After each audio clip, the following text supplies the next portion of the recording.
Hello students मैंने अपनी last video में कंप्लीट कर लिया था सेक्सुअल रिप्रोडक्शन का बडिंग वाला topic.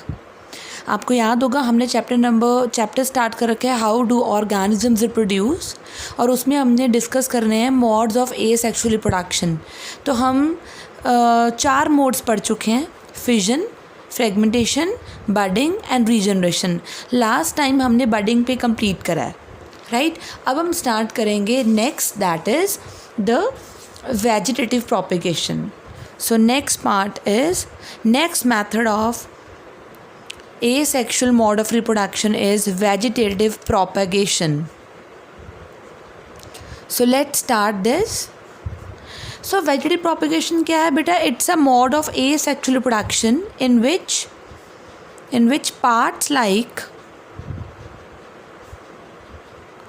root, stem and leaves, बेटा इनमें से हम कुछ भी पार्ट यूज़ करके ना नया प्लांट डिवेल्प करा सकते हैं। So vegetative propagation is a mode of asexual reproduction in which parts like root, stem, leaves and other parts में भी they are used to develop new plants. Okay, but remember one thing, these new plants will develop under appropriate conditions, good conditions में, under appropriate conditions, clear, right? Now अब हम discuss करेंगे। अब हम देखो, अभी हमने सिर्फ डेफिनेशन पढ़ी है what is vegetative propagation. So vegetative propagation जिसमें बेटा हम प्लांट का कोई भी पार्ट, रूट ले लें, स्टेम ले लें, लीफ ले लें, कुछ भी ले लें, वो पार्ट को हम एप्रोप्रिएट कंडीशन देकर नए प्लांट में डेवलप कर सकते हैं। अब खुद सोचो, आप एक लीफ के कितने सारे पार्ट्स कर सकते हो। मान लो एक लीफ है, हमने उसके 100 पार्ट्स कर लिए, 100 टुकड़े कर लिए, है ना। अब हम उनको 100 पीसीस को यूज़ कर रहे हैं 100 प्लांट्स बनाने में, तो बहुत क्विक मेथड होएगा ये। नाउ आगे है इसी का ही सब topic, methods of vegetative propagation. Vegetative propagation के क्या मेथड्स होंगे? तो इसके 2 मेथड्स हैं। एक है natural methods of vegetative propagation, और एक है, सेकंड है, that is artificial method of vegetative propagation. So natural method of vegetative propagation and artificial method of vegetative propagation. So firstly we will be dealing with the natural method of vegetative propagation. Natural method of vegetative propagation, right? तो natural method में आपको पता है बेटा इसमें क्या होता है। देखो सपोज ये प्लांट है, देखो ये, राइट, ये इसके यहाँ पे लीव्स लगे हुए हैं एंड ऑल सारे, ठीक है। देखो वेजिटेटिव पार्ट, चाहे रूट, चाहे स्टेम, चाहे हम लीफ की बात करें, इन कॉमनली चीज़ों को, जैसे लीफ हो गया, स्टेम हो गया, रूट हो गया, बेटा कॉमनली हम क्या बोलते हैं? वेजिटेटिव प्रोपेग्यूल बोलते हैं। क्या बोलते हैं? Vegetative propagule. क्यों बोलते हैं वेजिटेटिव प्रोपेग्यूल? क्योंकि बेटा ये हम एज अ यूज़ कर सकते हैं वेजिटेटिव प्रोपेगेशन में, राइट। ये नेचुरली अपने आप, हमने कुछ नहीं करा, नेचुरली ये डी अटैच हो जाएगा पेरेंट की बॉडी से, गिर जाएगा नीचे सॉइल में, गिर जाएगा और ये नया प्लांट डेवलप कर देगा, मैच्योर हो जाएगा ये under favourable conditions naturally.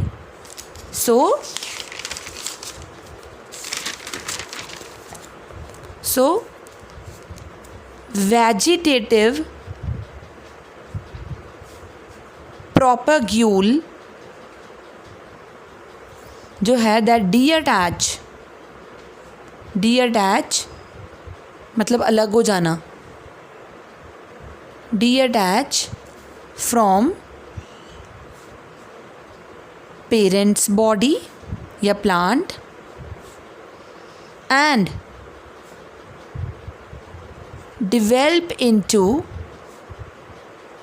new plant on maturation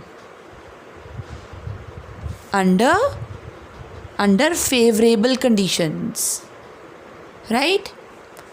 Under favorable conditions.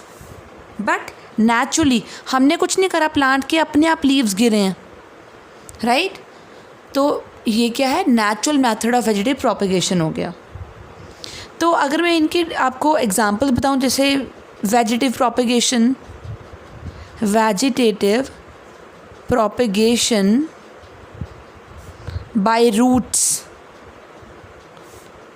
के through, like in case of, देखो रूट अपने आप नया प्लांट बना देते हैं. लाइक स्वीट पोटैटो, बेटा आपको सुना होगा शकरकंदी. स्वीट पोटैटो में ऐसा ही होता है, गावा में भी ऐसे ही होता है.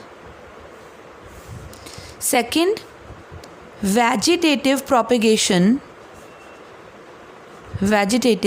Propagation by stem naturally, for example in potato, right? Potato में नेचुरली, गार्लिक में, अनियन में, जिंजर में, इनमें नेचुरली ऐसी अपने आप नया प्लांट स्टेम बना देती है. Okay. Now third is vegetative propagation by leaves.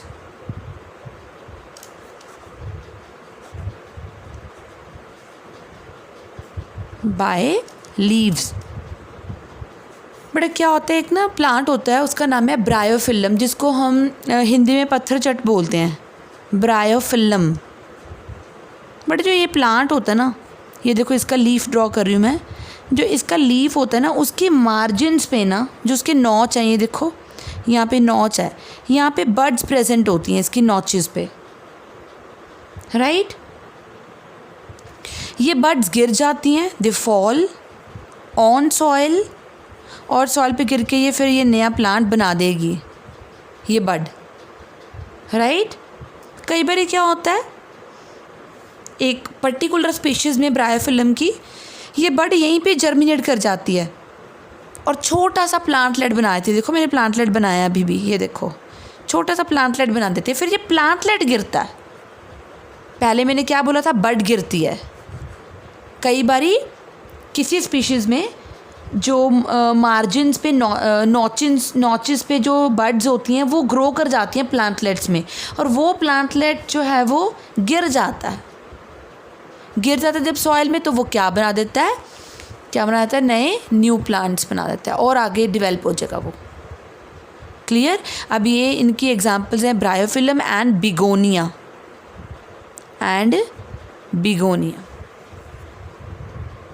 Clear? Okay. अब हम बात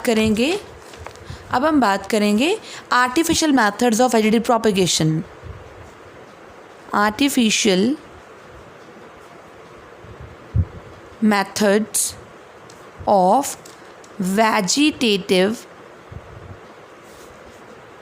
प्रोपेगेशन. देखो पहले हमने नेचुरल मेथड करा था, अब हम बात कर रहे हैं आर्टिफिशियल मेथड की. मतलब अब हमने खुद से ह्यूमन की इंटरफेरेंस की हेल्प से हमने प्लांट्स को ग्रो करवाना है. Okay, we have to grow plant. So इसको हम एक और नाम से जानते हैं. these artificial methods of vegetable propagation, they are known as horticultural methods of propagation. Okay, इनको हम एक और नाम से जानते हैं. these are also known as man-made method of vegetative propagation.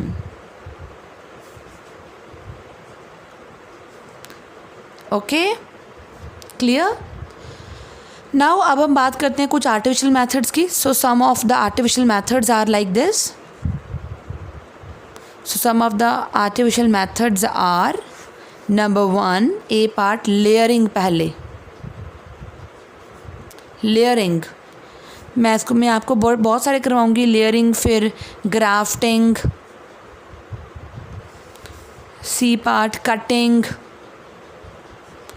Right. और इसी का ही हम डी पार्ट करेंगे, that is tissue culture. Tissue culture graft, tissue culture को हम अलग से टेक्निक भी बना सकते हैं पूरी, ओके। हाँ जी, so grafting, layering, cutting and tissue culture. तो सबसे पहले हम डिस्कस करेंगे अभी लेयरिंग क्या होता है, right. So let start studying layering. तो पहले मैं आपको बिल्कुल सिंपल लैंग्वेज में हिंदी में प्रॉपर समझा रही हूँ कैसे करते हैं हम। तो ये देखो, ये हमारे पास है प्लांट, ये इसकी रूट्स हैं,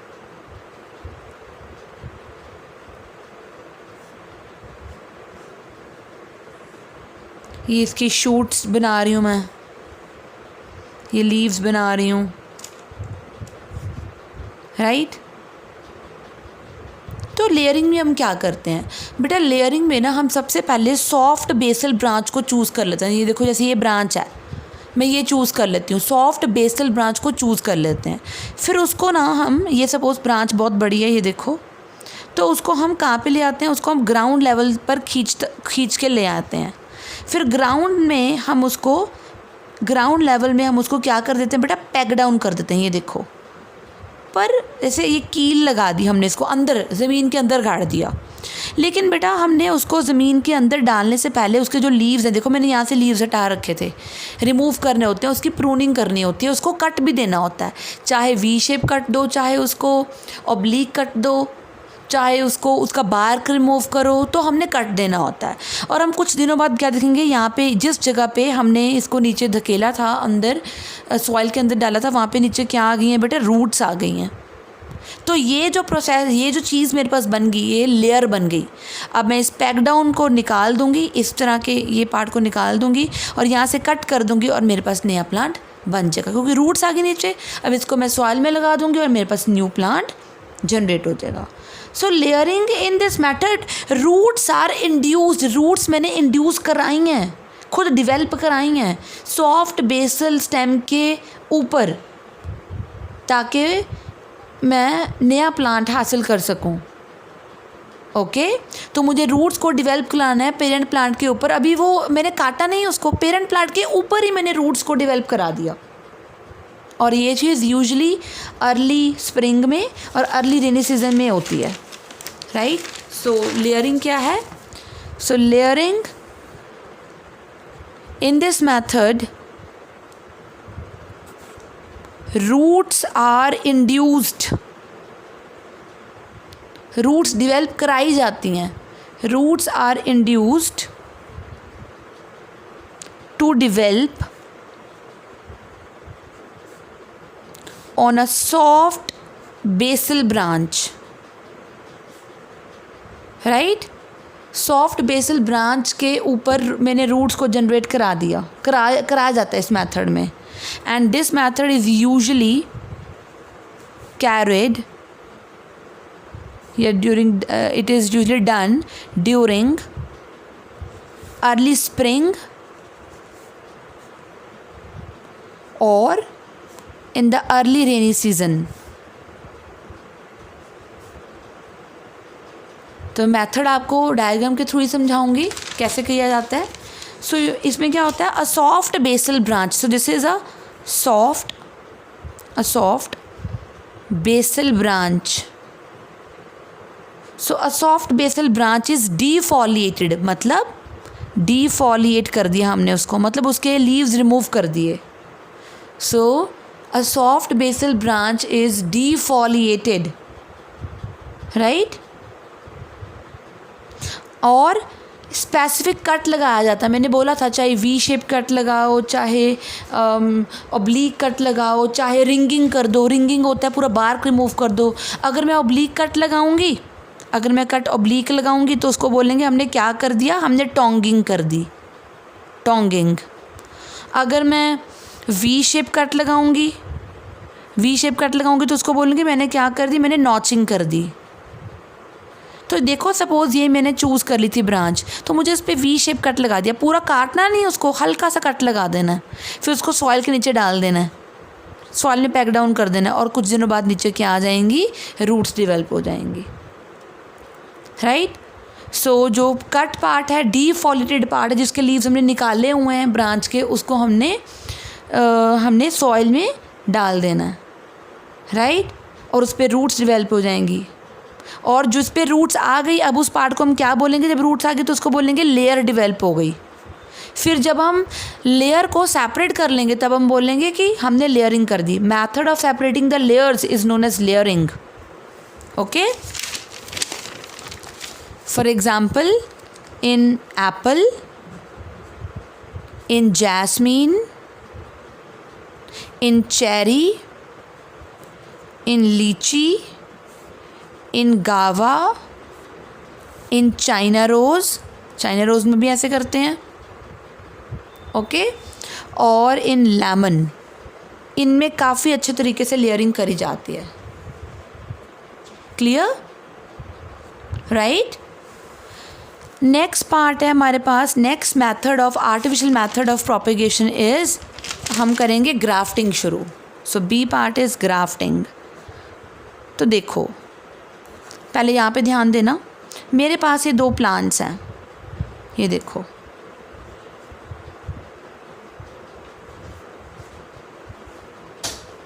राइट। सो स्टूडेंट्स देखो, मैंने 2 प्लांट्स देखो यहाँ पे ले लिए। मैं पहले एक प्लांट ड्रॉ कर रही हूँ, अब ये सेकंड प्लांट है, राइट। स्टूडेंट्स हो सकता है, देखो जैसे ये प्लांट नंबर 1 है, देखो ये वाले इस प्लांट का रूट सिस्टम बहुत अच्छा है इसका, लेकिन इस प्लांट का शूट सिस्टम बहुत अच्छा है। यानी कि ये जो फर्स्ट प्लांट है बेटा, इसका रूट्स बहुत अच्छी आती हैं, लेकिन इस प्लांट को क्या लग जाती है, ये प्लांट डिजीज़ रेजिस्टेंट है, इसको डिजीज़ नहीं लगती, रूट्स बड़ी अच्छी आती है, लेकिन प्रॉब्लम है इस पर फ्रूट अच्छे नहीं आते। लेकिन इस प्लांट की रूट अच्छी नहीं है, इतनी ज़्यादा अच्छी डेवलप नहीं है, इसको डिजीज़ बड़ी जल्दी लग जाती है। इसका ऊपर वाला पार्ट बहुत अच्छा है, इसके जो फ्रूट्स हैं वो बहुत अच्छे डेवलप होते हैं, लेकिन प्रॉब्लम क्या है, इसको डिजीज़ बड़ी जल्दी लग जाती है। अब मैं क्या चाहती हूँ, दोनों की क्वालिटीज़ एक प्लांट में आ जाएं। तो हम क्या करेंगे, इस प्लांट का रूट सिस्टम ले लेते हैं, इस प्लांट का शूट सिस्टम ले लेते हैं। देखो, इस प्लांट का ये पोर्शन ले लेते हैं, ये देखो। स्टूडेंट्स ध्यान से देखो, मैंने फर्स्ट प्लांट का ये रूट सिस्टम ले लिया, और ये देखो मैंने जो नेक्स्ट प्लांट था ये वाला, ये वाला इस प्लांट का ये शूट सिस्टम ले लिया, ये देखो। अब मुझे अगर इस पे फिक्स करना है इसको, तो मुझे क्या करना पड़ेगा, इस पे कट लगाना पड़ेगा। देखो, रूट सिस्टम पे मैंने कट लगा दिया, जैसे वी शेप कट, और मैंने शूट सिस्टम पे वेज शेप कट लगा दिया। वेज शेप क्या होता है, जैसे पेंसिल की तरह कट होता है, इस तरह से। ये देखो, ये लीव्स हैं उसके। मैं सारे डायग्राम नहीं ड्रॉ कर रही स्टूडेंट्स, इससे वेस्ट होगा हमारा टाइम ज़्यादा।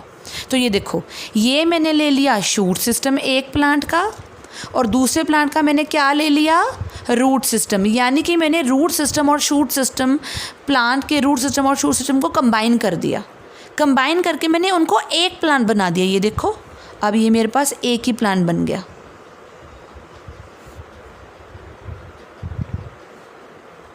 अब दोनों की क्वालिटी, पीछे जो मैंने आपको प्लांट्स बना के दिखाए थे, 2 प्लांट्स में एक का रूट सिस्टम बड़ा अच्छा था, एक का शूट सिस्टम बड़ा अच्छा था। अब दोनों प्लांट्स की क्वालिटी मैंने एक प्लांट में बना दी, और इसी प्रोसेस को हम क्या बोलते हैं बेटा, ग्राफ्टिंग बोलते हैं। क्या बोलते हैं, ग्राफ्टिंग। तो आपको ऐसा नहीं लगता ग्राफ्टिंग एक फिजिकल एंड फिजियोलॉजिकल कनेक्शन है? So grafting is the physical and physiological connection between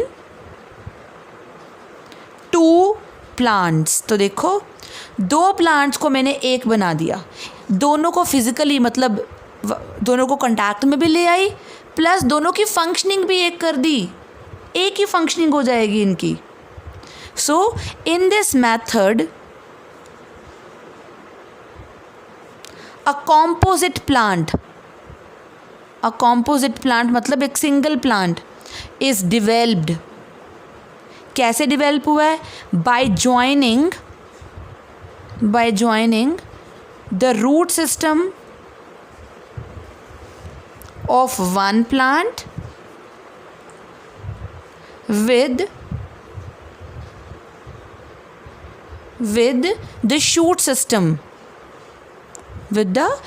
system of another plant. तो देखो मैंने दो प्लांट्स को कि दोनों की गुड क्वालिटीज़ को मैंने एक में कर दिया. ओके राइट बेटा. जो रूट सिस्टम वाला पार्ट होता है उसको हम एक स्पेशल नाम देते हैं. क्या बोलते हैं? स्टॉक. क्या बोलते हैं? स्टॉक. और जो ऊपर वाला पोर्शन था उसको हम क्या नाम बोलते हैं? सियोन. बेटा इसको स्कायोन नहीं बोलना, इसको सियोन बोलना है. सो मैं ये कह सकती हूँ a small part of the shoot system of one plant is called scion और graft, whereas the small part of the root system of another plant is known as stalk. तो मैंने स्टॉक और सियोन को इकट्ठा करके दोनों की क्वालिटीज़, दोनों के सुपीरियर करैक्टर्स एक प्लांट में डाल दिए. ओके सो जो सियोन होता है वो अपर पार्ट होता है प्लांट का, इसके सुपीरियर करैक्टर्स होते हैं, इस पर बहुत सारी बर्ड्स होती हैं और बहुत अच्छे अच्छे फ्रूट्स आते हैं. लेकिन जो रूट वाला पार्ट होता है ना, ये नीचे वाला रूट वाला पार्ट, इसको हम स्टॉक बोलते हैं. बेसल पार्ट होता है ये वाला. और ये बात याद रखो, ये जो बेसल पार्ट होता है इसका बहुत एफिशिएंट रूट सिस्टम होता है. एफिशिएंट मतलब बहुत अच्छा रूट सिस्टम होता है इसका. क्लियर? कैसे? क्योंकि इसकी रूट्स बहुत एफिशिएंट होती हैं मिनरल्स और वाटर को एब्जॉर्ब करने में. और ये जो रूट सिस्टम वाला प्लांट होता है जिसका हमने रूट सिस्टम लिया है बेटा, उसका वो डिज़ीज़ रेजिस्टेंट भी होता है, उसको डिज़ीज़ भी नहीं लगती. तो दोनों की क्वालिटीज़ एक में आ गई. पर एक बात हमेशा याद रखो कि जब हमने इनको ज्वाइन करना है ना दोनों को, तो एक बात तो पक्की है कि दोनों में क्या होना चाहिए बेटा? कैम्बियम टू कैम्बियम कनेक्शन होना चाहिए. Cambium to cambium. स्टूडेंट्स आप लोगों ने क्लास 9th में पढ़ा होगा कैम्बियम. पढ़ा है बेटा? कैम्बियम एक हीलिंग टिश्यू होता है. जो दो हीलिंग टिश्यू जो कैसे, जैसे घावों को भरने का टिश्यू, तो इसका कैम्बियम का टिश्यू और ऊपर के सियोन के कैम्बियम के टिश्यू का कनेक्शन होना चाहिए. जब तक ये कनेक्ट नहीं होंगे फिर तो बेटा प्लांट गिर जाएगा. नहीं तो ये कैम्बियम टू कैम्बियम कनेक्शन अगर करेंगे तो प्लांट कॉम्पोजिट बन जाएगा, एक ही प्लांट बन जाएगा.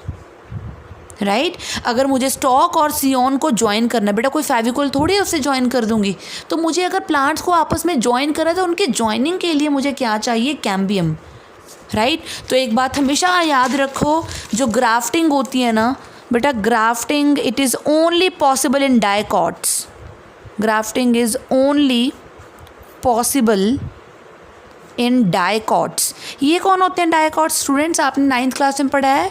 डाइकॉट्स वो प्लांट्स होते हैं जिनके दानों में सिर्फ 2 ही कॉटलिडन्स होते हैं. जैसे चना, काला चना अगर हम देखें तो उसको मैं तोड़ूँ तो 2 उसमें से कॉटलिडन्स निकलते हैं. अगर मैं मक्की मेज़ को तोड़ूँ तो उसमें से 1 कॉटलिडन निकलेगा. तो grafting is only possible in dicots. ऐसा क्यों? ये क्वेश्चन काफ़ी इंपॉर्टेंट है. ये इसीलिए होता है क्योंकि जो डाइकॉट्स होते हैं उनमें क्या प्रेजेंट होता है? Because of presence of cambium. Yes very good. Cambium present होता है उनमें. और कैम्बियम क्या होता है? Healing tissue. 2 प्लांट्स एक तब बन पाएंगे जब उनमें कैम्बियम होगा. लेकिन मैं आपको बता दूं मोनोकॉट्स में ग्राफ्टिंग पॉसिबल नहीं है. Monocots do not have cambium. But उनमें कैम्बियम ही नहीं होता. जब कैम्बियम ही नहीं है तो दोनों प्लांट्स आपस में जुड़ेंगे कैसे? एक कैसे होंगे? Right grafting is only possible in dicots because of the presence of cambium. But monocots they never show grafting. अब मैं यहाँ पे एग्जांपल लूँगी बेटा. मैंगो प्लांट्स में ग्राफ्टिंग होती है. सिट्रस, नींबू, गावा, प्लम्स, एप्पल, रबड़ प्लांट. तो इन प्लांट्स में बेटा ग्राफ्टिंग पॉसिबल होती है. ओके स्टूडेंट्स, होपफुली आपको ग्राफ्टिंग समझ में आ गई होगी बच्चों. तो बेटा आज हमने शुरू करा था टॉपिक अपना वेजिटेटिव प्रोपेगेशन से. तो हमने शुरू करा था व्हाट इज़ वेजिटेटिव प्रोपेगेशन, उसके मेथड्स क्या हैं. नेचुरल हमने ख़त्म कर लिया, आर्टिफिशियल हमने डिस्कस कर लिया अप टू ग्राफ्टिंग. यानी कि 2 पार्ट डिस्कस करें हैं अभी हमने आर्टिफिशियल के. अभी हम इसका कल हम अपनी नेक्स्ट वीडियो में डिस्कस करेंगे cutting and tissue culture. Okay students, then bye bye.